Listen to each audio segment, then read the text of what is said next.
Welcome back to the Mr. Manhood podcast. And in this episode, I'll be talking about individuals who fail to change with the times. Have you ever met someone who just doesn't want to use technology? I work in the IT field, so I work with a lot of people who feel like the old school way of doing things is like the best way. I'm not going to get one of those fancy iPhones, or I'm not going to use Siri or or Alexa or any other software. I don't. I'm gonna go and buy me an old school newspaper and continue to live the way that I've been living all my life. And I understand that there's absolutely nothing wrong with that at first glance, but if certain things are just simply going away, or well, then you're gonna have to change with the times at some point. I Well, most of my family, just two generations ago, all lived in the South.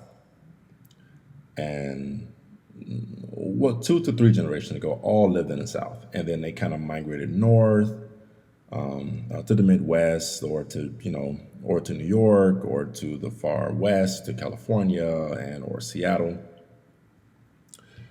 And but the bulk of us who actually moved up to the Midwest were looking at factory jobs. And so the factory working class boomed for, I mean, easily a good 10, 15 years for us, because there was a ton of new workforce coming up from the South, and everyone, had a great job working at the factory. And then factories started to get automized, where they started to create machines that made less mistakes and didn't take days off, stuff like that. And then what ended up happening, obviously, as you can probably tell, well, most factories are run with a bare bones crew nowadays in 2019, from the 70s or the 60s all the way to to 2019. There's a bare bones crew running the factory now, where you have maybe 10, 20, maybe at the most 30 guys running a factory that used to be hundreds of people working in the factory at once. And it was, and obviously it's a very dangerous environment at the time. Mistakes always happen, and people lost their lives. But it wasn't a one day thing where factories had were full of humans, and then one day everyone woke up and there's like machines everywhere that just ran the factories. That was about a 3, 4, 5, even up to 10 year process for some factories, based on what they were building or manufacturing for the country. And so I preface this whole thing with, there's always time in most cases to see what change is coming and get in front of it if you can. And what's some of the ways to even get in front of it? I guess typically one of the best ways to get in front of it is by reading the news or watching the news, hearing new terms in your field, things that you haven't heard before, the new term being tossed around. If you don't know what it means and it's pertaining to the field that you actually work in, or a passion that you love, well, it would behoove you to figure out what that means and what direction your beloved field is going in, and get in front of it if you can. Many of us don't necessarily go to conferences, and that's perfectly fine. But changing with the times, eventually they will push you out, right? I've been working in IT now for about 15 years. I'll say 15 plus years. And the problem that I continually run into with some of my colleagues is I'll hear someone say, "Well, I've been in IT for 20 years and I've been doing this, and I was one of the guys who created one of the first switches and blah, blah," and that's fantastic. But while some of the old school hardware and old school ways might still apply, a very small number of them, the way we handle things nowadays is just like the factory mentality before, where now it takes less people to actually get more work done. And then I'm also finding that there are a lot of people who had a ton of experience before that's not necessarily relevant to what we're doing now or even how we're doing it now. And they sometimes feel like, well, my experience and my past degree that I have or past degrees that I have should be sufficient enough to get this new role. And typically, when you're doing an interview with someone or you're speaking to one about their past experience, you're trying your best to compare it to how will they fit into this new workforce that we have right now, and if they'll struggle. There are a lot of people. I mean, even the old school work mentality from just 20 years ago was, well, I'm just going to basically just kind of hide out and just work a job, keep a low profile, and just work here for 20 years and then get a pension retirement, and then I'm done for the rest of my life. I don't really have anything else left to do. Well, obviously, during the bailout whole process and things kind of fell apart for the nation, well, companies aren't necessarily retiring anyone anymore. So now there are people who are senior citizens who still find themselves working, or who still find themselves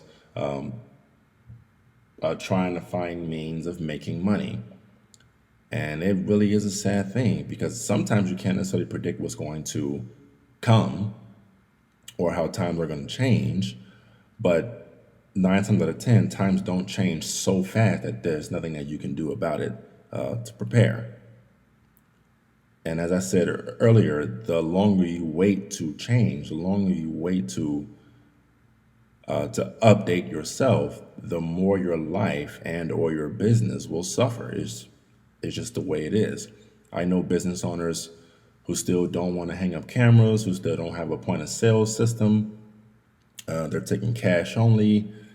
And this is 2019, and even our cell phones and our gadgets can pay for items for us without even bringing a wallet around with us anymore. So, or a purse for, and so it's a very difficult bridge that people are just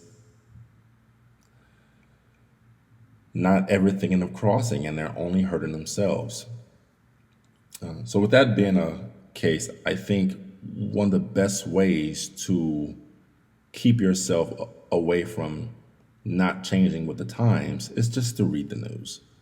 And once you figure out something that you have noticed, that a term that keeps coming up in your field of work or in your something that you do as a passion, well then invest in yourself.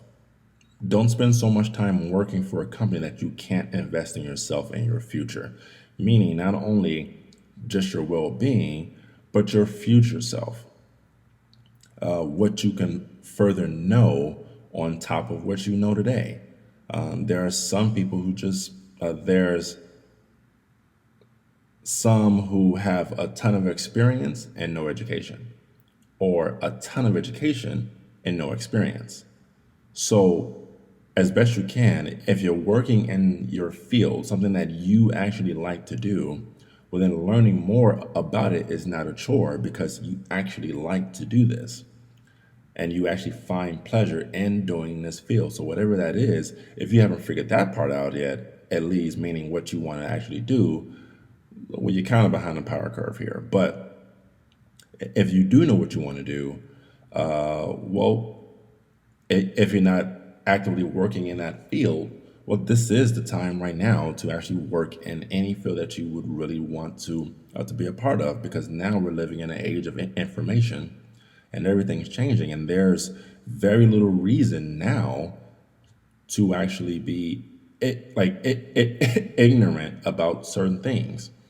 There's a lot of people that I realize who don't want to use the technology to look things up when sometimes one piece of information is basically all you need to get that next high paying job.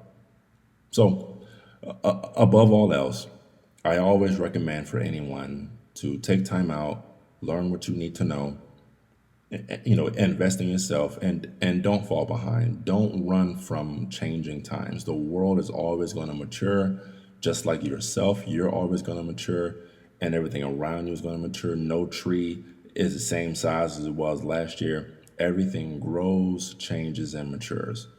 So go along with it. Don't be so rigid, like a rock that sinks to the bottom of the ocean. Don't be like that. If you can, and as often as you can, make sure that you're changing with the times. You're understanding what's happening in your field, what's changing in your field, and you get in front of it as best you can. I hope this episode was very helpful to you, and I should be uploading another one here soon. Have a good day.